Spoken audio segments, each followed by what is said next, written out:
So let's talk about the Berkeley Patients Group. It's a dispensary in Berkeley, California, ahead of January 1st, like I said, they called us up and asked us to do a PR campaign that would, twofold.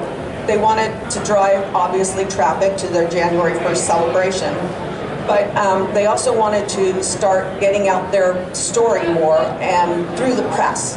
They decided they didn't want to use marketing and ads to drive traffic. They wanted to use the press, and they wanted to use the press to build their reputation.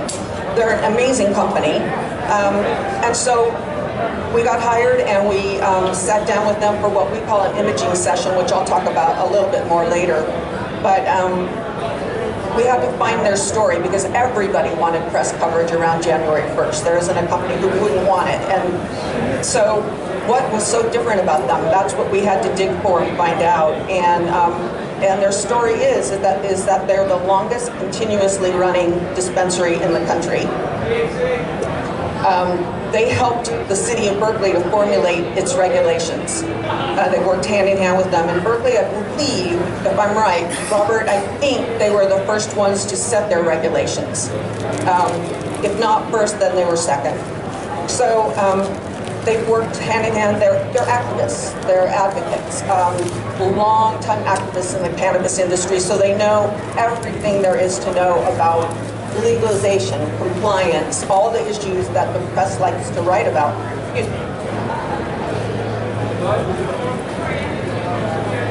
So all those things combined, we knew that they would be a really great source for the press. They'd be able to, the press was writing about cannabis furiously in the days leading up to January 1st.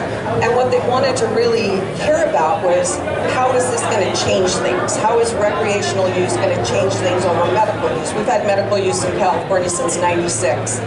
And so how are things going to change? How did this happen? What was the lead up? How's it going to change things? And the executives at the owners and the people who run Berkeley Patients Group, they've, like I said, done activism for years, lobbying, so they know all these issues. So we knew if we presented this to the press and set them up as real experts, that they were going to get a lot of coverage. Their goal when they came to us, they said we would like about 10 articles written about us, or whether that's broadcast or written media. And they said we'd like maybe 6 local articles and 4 or 5 national articles.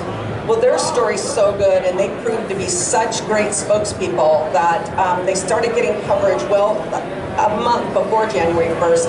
And in total, they got more than 50 articles. And TV stations showed up on January 1st to do live remotes from the dispensary. And the kind of the coup d'etat of their story is because they have such a good relationship with the city of Berkeley.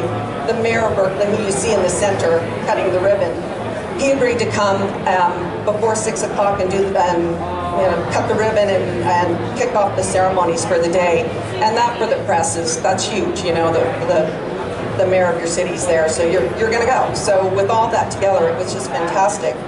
And they were so good with the press that they're still, it's late March, they're getting calls every week to talk to the press, because the press really understood that these people know so much about the industry and the product that they're being called upon all the time.